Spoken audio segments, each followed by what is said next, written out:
All right, time to get real here for a second, as if I'm not always trying to be real. This is one of those first-hand stories I'm going to read you. Not from me, but from someone who lived it. And it opened my eyes to a couple things I didn't think about myself. You know, when you think in a prepper mindset, if the crap hits the fan, what would I do? What would I have? You know, this guy answers it all. From Bosnia, between 1992 and 95, they had the big civil war and crap happened in the city. It was literally crap hit the fan, collapse, like, you know, worst case scenario for those people. And I'm going to read you. This is important because this could happen anywhere. And I guarantee, even though you haven't heard about it, there's people that have been dealing with the crap in Greece for a long time. The last several years, austerity measures, people trying to survive, who probably can relate to some of this. Not as bad as what you're going to hear. But this is just so interesting. I read this and I'm like, man, I've got to put something together for you guys to just let you know the possibility of how bad things could get. Not that I'm going to say I know they'll get that bad, but this did happen, and it easily could happen again. I am from Bosnia. Between 92 and 95, it was hell. For 1 year, I lived and survived in a city with 6,000 people without water, electricity, gasoline, medical help, civil defense, distribution service, any kind of traditional service or centralized rule. Money soon became worthless. We returned to an exchange, as in trading. For a tin can of Tushonka, think Soviet Spam, you could have a woman. For a can of Spam, and you know what he means by have a woman, arms, ammunition, candles, lighters, antibiotics, gasoline, batteries, and food. We fought for these things like animals. I'll say it again. Arms, as in weapons, guns, ammunition, candles, lighters, antibiotics, gasoline, batteries, and of course food. We fought for these things like animals. In these situations, it all changes. Normal men become monsters. Strength was in numbers. For a man living alone, getting killed and robbed would be just a matter of time, even if he was armed. You can't do it alone. The following is my experience. Our city was blockaded by the army, and for 1 year, life in the city turned into total crap. We had no army, no police. We only had armed groups, those protecting their homes and families. When it all started, some of us were better prepared, but most of the neighbors' families had enough food only for a few days. Some had pistols, a few had AK-47s or shotguns. After a month or two, gangs started operating, destroying everything. Hospitals, for example, turned into slaughterhouses. There was no more police. About 80% of the hospital staff were gone. I got lucky. My family at the time was fairly large, 15 people in a large house, 6 pistols, and 3 AKs. And we survived, well, most of us at least. The Americans dropped MREs, or meals ready to eat, every 10 days to help blockaded cities. This was never enough. Some, very few, had gardens. It took 3 months for the first rumors to spread of men dying from hunger and cold. We removed all the doors, the window frames from abandoned houses, ripped up the floors, and burned the furniture for heat. Many died from diseases, especially from the water. 2 from my own family, by the way. We drank mostly rainwater, ate pigeons, and even rats. Money soon became worthless. We returned to an exchange. For a tin can of that Soviet Spam, you could have a woman. It is hard to speak of, but it is true. Most of the women who sold themselves were desperate mothers. You will do anything to feed yourself and especially your children. Most of these women he is speaking of, women, were desperate mothers. Arms, ammunition, candles, lighters, antibiotics, gasoline, batteries, and food. We fought for these things like animals. In these situations, it all changes. Men become monsters. It was disgusting. Strength was in numbers. A man living alone, getting killed and robbed would be just a matter of time, even if he was armed. Today, me and my family are well prepared. I am well armed. I have experience. It does not matter what will happen. An earthquake, a war, a tsunami, aliens, terrorists, economic collapse, uprising. The most important part is that something will happen. Here's my experience. You can take it on your own. Don't stay apart from your family. Prepare together. Choose reliable friends. Number 1, how to move safely in a city. The city was divided into communities along streets. Our street, 15 to 20 homes, had patrols. 5 armed men every week to watch for gangs and for our enemies. All the exchanges between people occurred in the street. About 5 kilometers away was an entire street just for trading, all well organized, but going there was too dangerous because of the snipers. You could also get robbed by bandits. I only went there twice when I really needed something rare, like a list of medicine such as antibiotics, or the French original of the texts. I don't know what that means. Nobody used automobiles in the city. The streets were blocked by wreckage and by abandoned cars. Gasoline was very expensive. If one needed to go somewhere, that was done at night. Never travel alone or in groups that were too big. Always 2 to 3 men. All armed, travel swift, in the shadows, cross streets through the ruins, not along open streets. There were many gangs, 10 to 15 men strong, some as large as even 50. But there were also many normal men, like you and me, fathers, grandfathers, who killed and robbed. So, normal men like you and me is what he's saying, killed and robbed. There were no good and bad men. Most were in the middle and ready for the worst. Again, survival situation, all that goes out the window. Number 2, what about wood? Your home city is surrounded by woods. Why did you burn doors and furniture? There were not that many woods around the city. It was very beautiful. Restaurants, cinemas, schools, even an airport. Every tree in the city and in the city park was cut down for fuel in the first 2 months alone. Without electricity for cooking and heat, we burned anything that burned. Furniture, doors, flooring. That wood burned swiftly. We had no suburbs or suburban farms. The enemy was in the suburbs. We were surrounded. Even in the city, you never knew who was the enemy was at any given point. Number 3, what knowledge was useful to you during that period? To imagine the situation a bit better, you should know it was practically a return to the Stone Age. You know, and as I read that, I think of an old Webbot thing that talked about a while back. This data set was keep reporting humanity taking, what was the wording? Going back in age. Basically, where we are now, we go back in age. When this bunch of stuff happens here on the world, I guess. So that's interesting. But for example, I had a container of cooking gas, but I did not use it for heat. That would be too expensive. I attached a nozzle to it. I made myself and used it to fill lighters. Lighters were precious. If a man brought an empty lighter, I would fill it, and he would give me a tin of food or a candle. I was a paramedic. In these conditions, my knowledge was my wealth.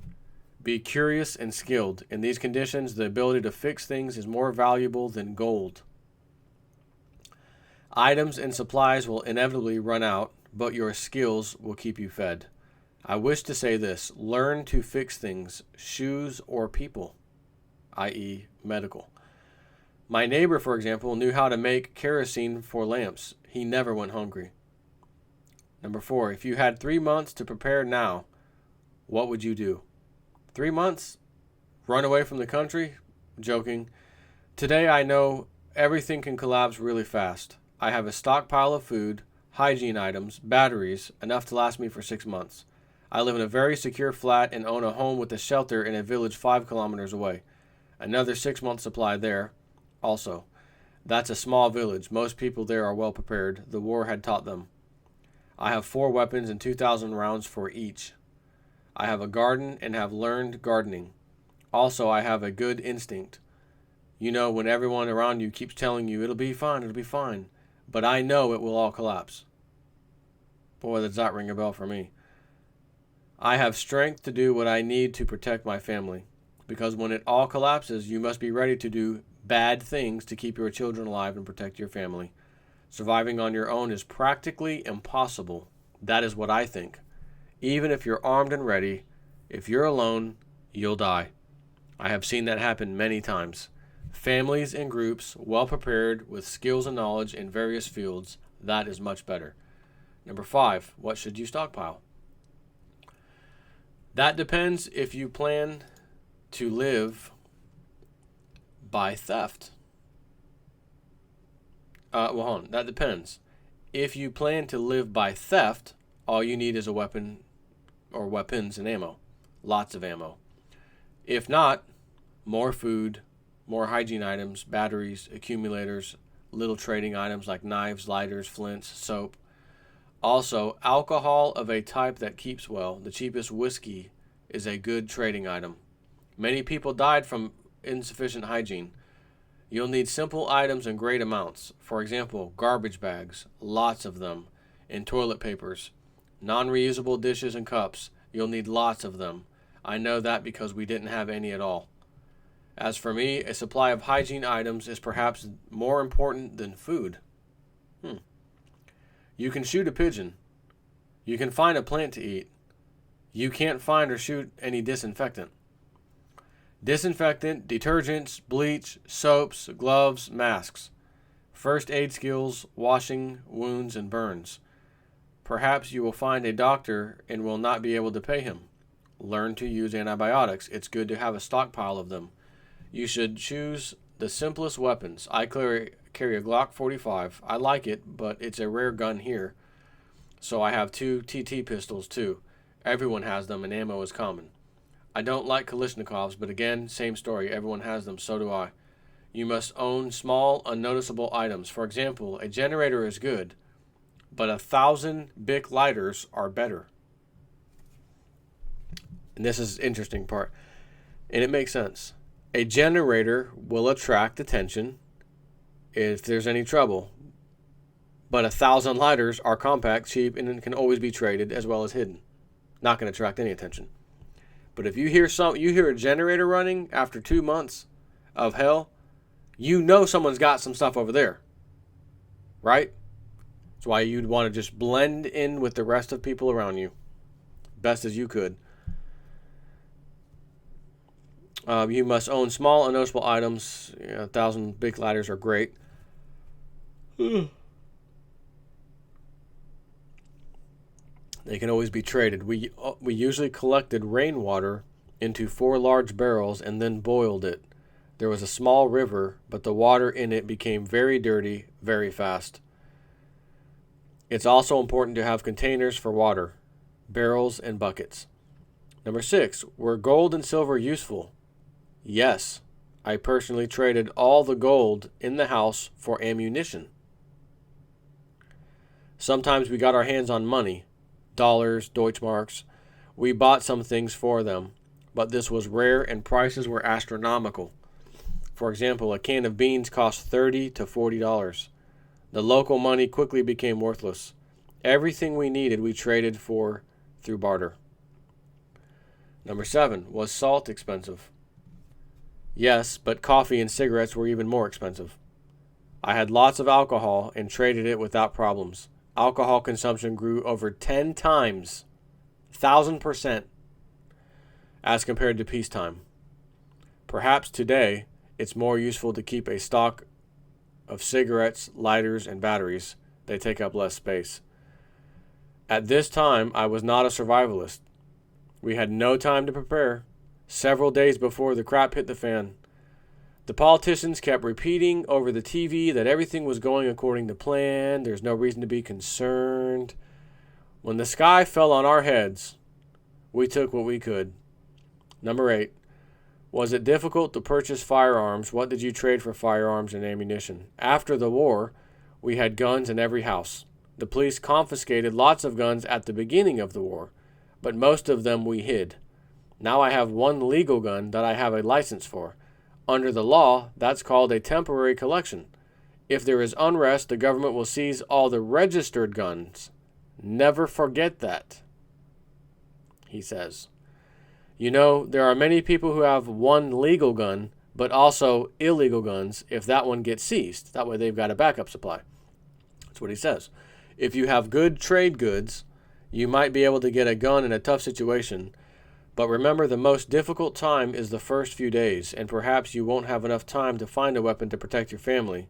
To be disarmed in a time of chaos and panic is a bad idea. In my case, there was a man who needed a car battery for his radio. He had shotguns. I traded the accumulator for both of them. Sometimes I traded ammunition for food, and a few weeks later traded food for ammunition. Never did the trade at home, never in great amounts. So never go to your house and do it. Go meet somewhere else, and don't bring a lot with you. Just do a few at a time, in case you get jacked or whatever. Few people knew how much and what I kept at home. The most important thing is to keep as many things as possible in terms of space and money. Eventually you'll understand what is more valuable. Correction. I'll always value weapons and ammunition the most. Second, maybe gas masks and filters. Number 9, what about security? Our defenses were very primitive. Again, we weren't ready, and we used what we could. The windows were shattered, and the roofs in horrible state after the bombings. The windows were blocked, some with sandbags, others with rocks. I blocked the fence gate with wreckage and garbage and used a ladder to get across the wall. When I came home, I asked someone inside to pass over the ladder. We had a fellow on our street that completely barricaded himself in his house. He broke a hole in the wall, creating a passage for himself into the ruins of the neighbor's house, a sort of secret entrance. Maybe this would seem strange, but the most protected houses were looted and destroyed first. You know that TV show we like to watch here in America, Preppers? And you see all these people out there showing their stuff, and here's what I've got. Everyone comes messing with my house, you know. They're going to be the first ones to get hit, and they ain't going to have an answer. That's what he's just saying right here. Wow. Most protected houses were looted and destroyed first. In my area of the city, there were beautiful houses with walls, dogs, alarms, and barred windows. People attacked them first. Some held out, others didn't. It all depended on how many hands, people, and guns they had inside to defend themselves. I think defense is very important, but it must be carried out unobtrusively. If you are in a city and the crap hits the fan, you need a simple, non-flashy place with lots of gun and ammo, so you can fit in with the rest of the garbage. How much ammo? As much as possible, he says. Make your house as unattractive as you can. Right now, I own a steel door, but that's just against the first wave of chaos. After that passes, I will leave the city to rejoin a larger group of people, my friends and family. He's probably talking about the little flat he had out 5 kilometers away. There were some situations during the war. There's no need for details, but we always had superior firepower and a brick wall on our side. We also constantly kept someone watching the streets. Quality organization is paramount in case of gang attacks. Shooting was constantly heard in the city. Our perimeter was defended primitively. All the exits were barricaded and had little firing slits. Inside we had at least 5 family members ready for battle at any time and 1 man in the street hidden in a shelter. We stayed home through the day to avoid sniper fire. At first, the weak perish. Then the rest fight. During the day, the streets were practically empty due to sniper fire. Defenses were oriented toward short-range combat alone. Many died if they went out to gather information, for example. It's important to remember we had no information, no radio, no TV, only rumors and nothing else. There was no organized army. Every man fought. We had no choice. Everybody was armed, ready to defend themselves. You should not wear quality items in the city. Someone will murder you and take them. Don't even carry a pretty long arm or long sleeve shirt. I don't know what he's talking about. It will attract attention. Let me tell you something. If crap hits the fan were to start tomorrow, I'll be humble. I'll look like everyone else, desperate, fearful. Maybe I'll even shout and cry a little bit to just try to fit in. Pretty clothing is excluded altogether.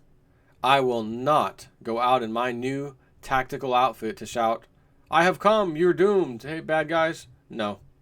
I will stay inside, well armed, or he said I'll stay aside, well armed, well prepared, waiting and evaluating my possibilities with my best friend or my brother. Super defenses, super guns are meaningless. If people think they should steal your things, that you're profitable, they will. It's only a question of time and the amount of guns in hands. Number 10. How was the situation with toilets? We used shovels and a patch of earth near the house. Does it seem dirty? It was. We washed with rainwater or in the river, but most of the time the latter, the river, was too dangerous. We had no toilet paper, and if we had any, I would have traded it anyways. It was a dirty business. Let me give you a piece of advice. You need guns and ammo first, and second, anything else, or everything else. Literally, everything. All depends on space and money you have. If you forget something, there will always be someone to trade with for it. But if you forget weapons and ammo, there will be no access to trading for you. I don't think big families are extra mouths. Big families means both more guns and strength, and from there, everyone prepares on his own.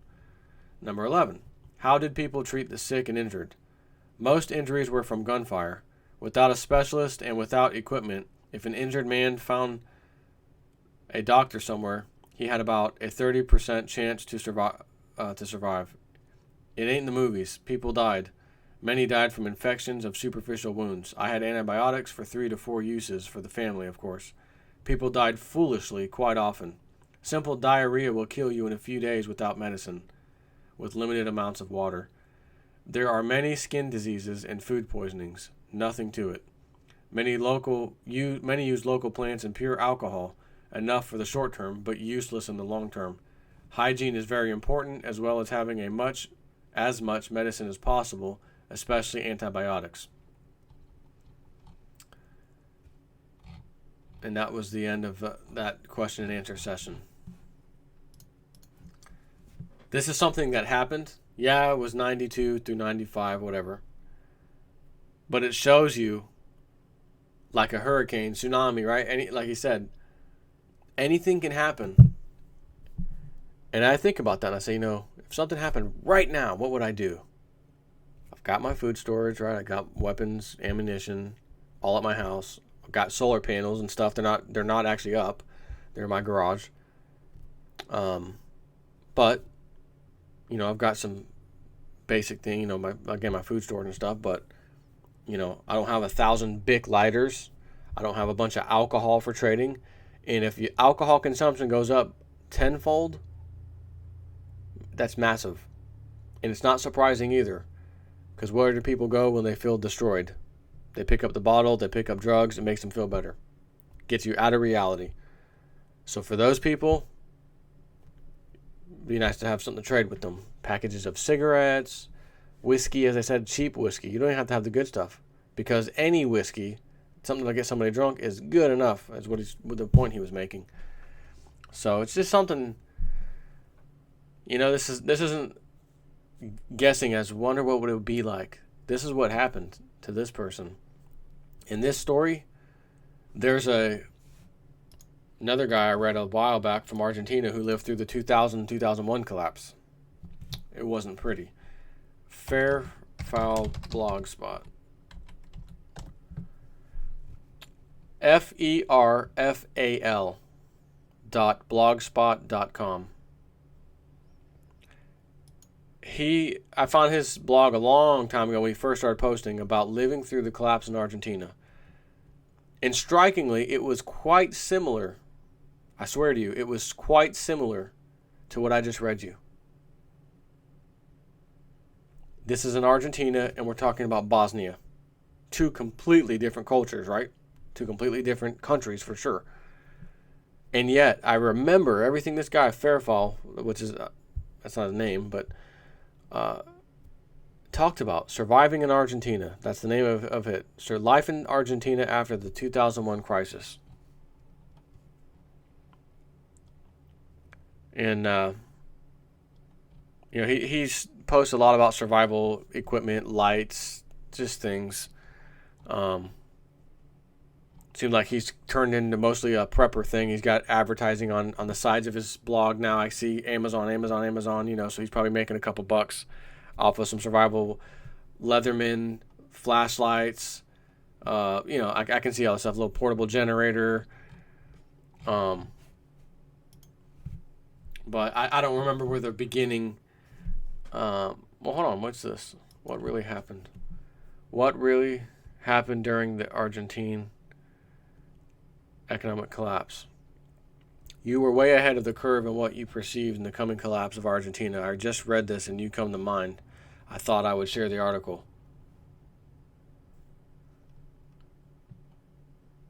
I've been receiving lots of email about that article. Remember that scene from the movie Braveheart where Mel Gibson says he's William Wallace and one of the guys says that he can't be because William Wallace is 7 feet tall and his arms as big as wide as tree trunks or something like that? This is what reminds me of that. I'm sure the person that wrote it didn't mean anything by it, but there are several inaccuracies that I'd like to address. Whatever.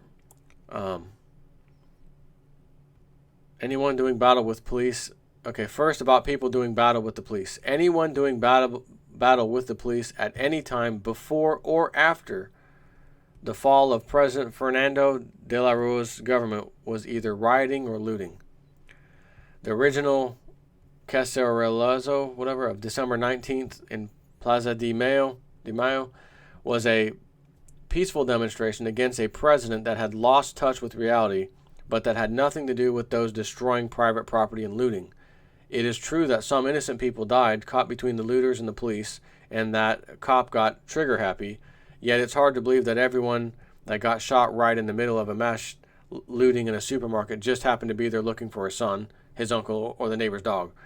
If you are in the middle of a violent looting and cops trying to stop it, bad things can happen to you. Normally by this I mean law-abiding citizens didn't do battle with the police, but they may have been hit in a crossfire. The country was falling apart, and the last thing we needed was another roadblock, another imperialist McDonald being trashed, or another looted supermarket. While bank accounts were frozen, you could still use credit and debit cards. The problem was that many stores, especially smaller ones, didn't accept them anymore in Argentina. For some time, it was only big chain stores accepting them in the country. Still, if you were abroad, say in the United States, you could use your credit card without a problem.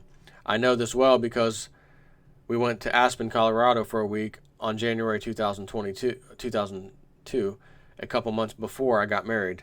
My folks had invited us there, and there was no point in canceling the holidays. The Corralito was an attempt to stop the flight of capital from the banking system, money leaving banks and going either abroad or under people's mattresses. In fact, as an incentive for people to do this, they would give you back 5% from taxes if you paid with debit cards. I remember this well too because I would deposit the money I would use for making the monthly grocery purchases just the day before I go into the store so as to take advantage of the discount yet not leave money sitting there given the obvious instability. That plus another 15% discount you got from the store when paying with debit or credit card, which the big chains were still accepting, made for a much appreciated 20% discount. While it is true that electricity went off often, it's not true that stores run low on food. Sometimes there wasn't a quick resupply of certain products. Sometimes rationing was imposed so as to avoid hoarding, and you could simply maybe take 1 pack of sugar per day or 3 liters of milk per day per family group. And even this you could avoid by going to another store and buying there too. But other than the supermarket itself being closed because of recent looting, as long as you had the money, cash or money in the bank, for some of the big stores that accepted credit cards, you could buy as much food as you wanted. Don't get me wrong, people did starve to death, and they still do. But because they can't afford the food, not because there isn't any. Where was that a John Teeter sentence? Where did I hear that before? Starving not because, or is that a webbot? Starving not because they can't afford the food. People did starve to death, and they still do, but because they can't afford the food, not because there isn't any. Gold and Silver would help you on that one, because he did talk, not right here maybe, but when I originally read his first article a long time ago, he talked about the very powerful importance of gold and silver, even jewelry. Get your hands on it is what he said. And gun ammo was critical as well. An important point, food never became a medium of exchange. This simply never happened. This I want to clarify because if not, people may be led to believe that it could be a possible scenario. At least during the economic collapse that took place in Argentina, I can assure you that food never replaced currency.